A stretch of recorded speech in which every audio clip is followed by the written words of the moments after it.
कहते हैं कि सूर्य वो पहले देव हैं जिसकी आराधना मनुष्य ने की, क्योंकि सूर्य अंधकार के भय से मुक्ति दिलाने वाले हैं। सूर्य जीवन में प्रकाश लाने वाले हैं। सूर्य की पहली किरण है गायत्री, और इसी गायत्री को प्रतिष्ठा दी एक अभूतपूर्व साधक पंडित श्री राम शर्मा आचार्य ने।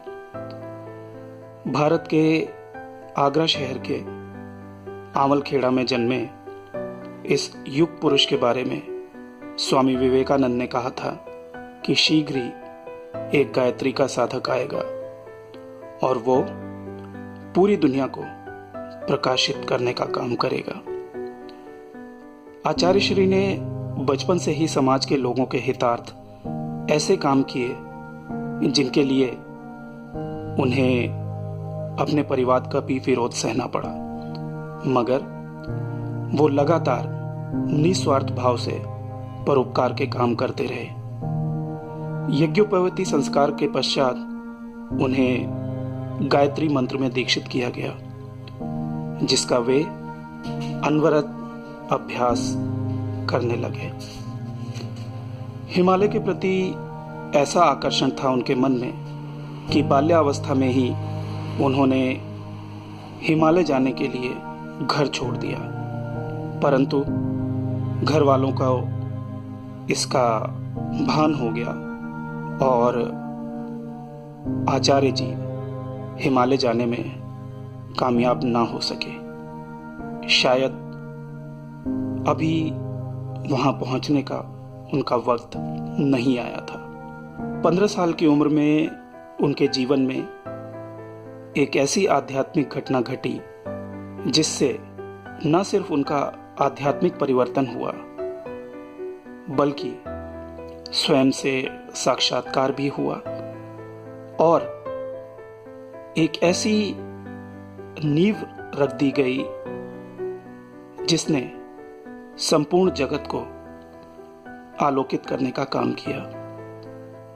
वे अपने साधना कक्ष में बैठकर ध्यान कर रहे थे, तभी उन्हें अपने सामने जल रहे दिए से स्वर्णिम प्रकाश आता दिखाई दिया, जो कि वृहद होता चला गया और पूरे साधना कक्ष को अपने आगोश में ले लिया।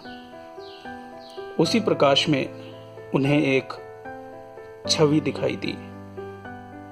पहले तो उन्हें लगा कि ये उनके मन का वहम है और उन्होंने फिर से आंखें मलकर देखा, परंतु अब संशय के लिए कोई स्थान ना बचा था। नमस्कार दोस्तों, मेरा नाम है रवि। आपका स्वागत है हमारे चैनल आयाम पर। सिद्धों की परंपरा में आज हम बात करेंगे वेद मूर्ति तपोनिष्ठ युग ऋषि पंडित श्री राम शर्मा आचार्य की।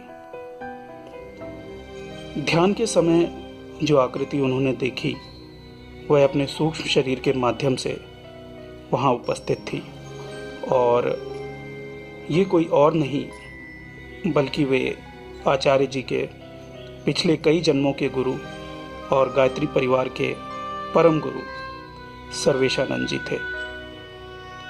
उन्होंने आचार्य जी को अपना परिचय दिया और बताया कि वे पिछले कई जन्मों से आचार्य जी की आध्यात्मिक यात्रा में सहायता कर रहे हैं।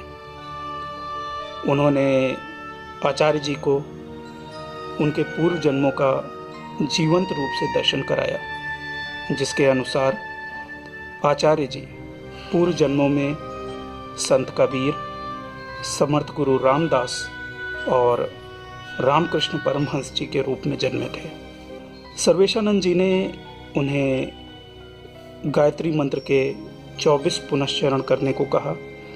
साथ ही उन्हें यह भी बताया कि उनकी पत्नी अधिक समय तक उनके साथ नहीं रहेगी, और ऐसा हुआ भी, क्योंकि उनकी पत्नी का निधन हो गया और तत्पश्चात उन्होंने दूसरा विवाह माता भगवती देवी के साथ किया, जो कि जीवन पर्यंत उनके साथ रहीं और गायत्री परिवार के विस्तार में महत्वपूर्ण योगदान दिया। सर्वेशानंद जी ने आचार्य जी से यह भी कहा कि उन्हें देश और दुनिया को आध्यात्मिक रूप से जागृत करने के लिए लोगों को एकत्रित करना होगा और बहुत सी किताबें लिखनी होंगी। विदित हो कि आचार्य जी ने अपने जीवन में 3000 से अधिक पुस्तकें लिखी और 1960 के दशक तक 4 वेद, 108 उपनिषद, 18 पुराण, योग वशिष्ठ आदि का हिंदी में अनुवादन कर दिया था और उसे सर्वसुलभ बनाया।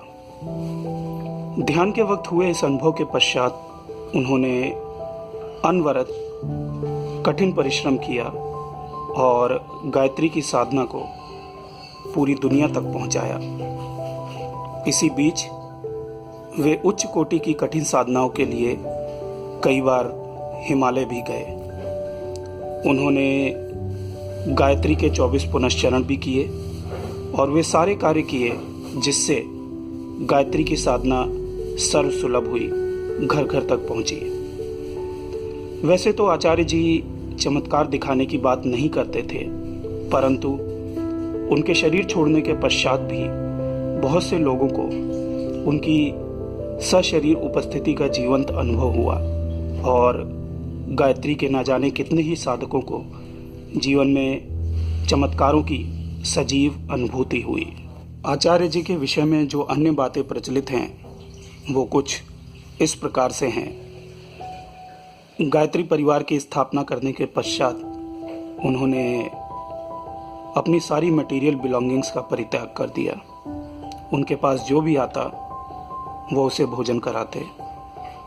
उन्होंने मंदिर में कभी भी दान पात्र नहीं रखा क्योंकि वे ऐसा करने के विरोध में थे, मगर फिर भी बिना किसी निश्चित आय के वे लोगों को भोजन कराते रहे।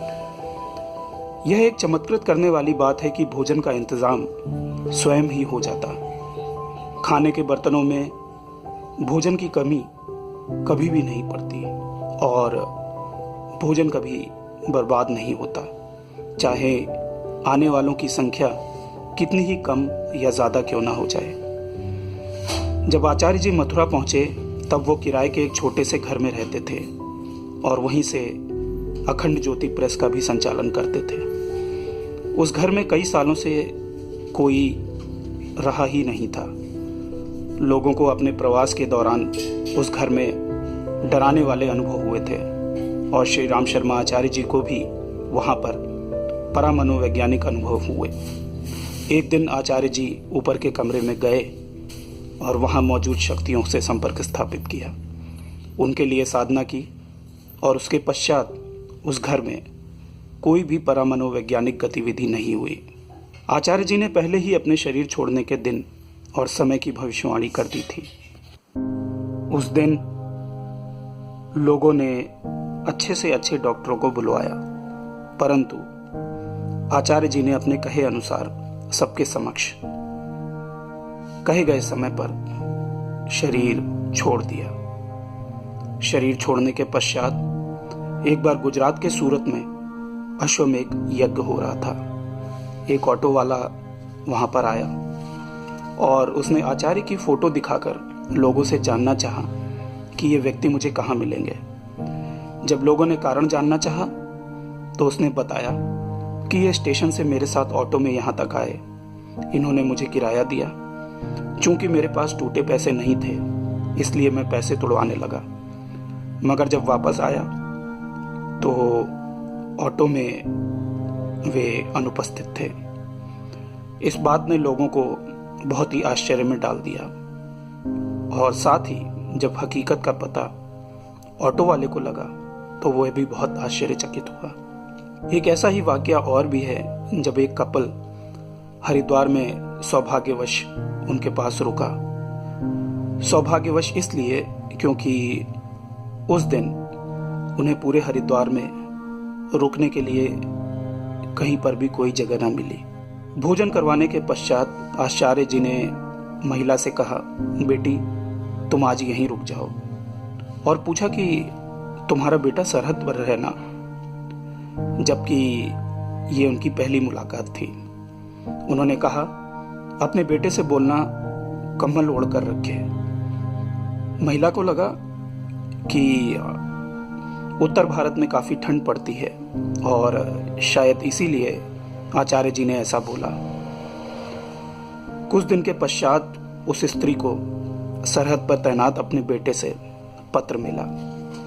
उसने लिखा, माँ, एक दिन सरहद पर अचानक ही गोलीबारी शुरू हो गई और एक ग्रेनेड मेरे पास आकर फटा। मैं उछलकर एक छोटे से गड्ढे में जा गिरा जो कि शत्रु सीमा से अधिक दूर नहीं था। मैं मौत को बहुत करीब से देख पा रहा था क्योंकि शत्रु सैनिक बहुत ही करीब थे। उस समय मुझे लगा कि किसी ने मुझे काले कंबल से ढक दिया है और लगातार नीचे दबा रहा है, और यही कारण था कि मैं ऐसे हादसे के बावजूद भी जीवित बच सका।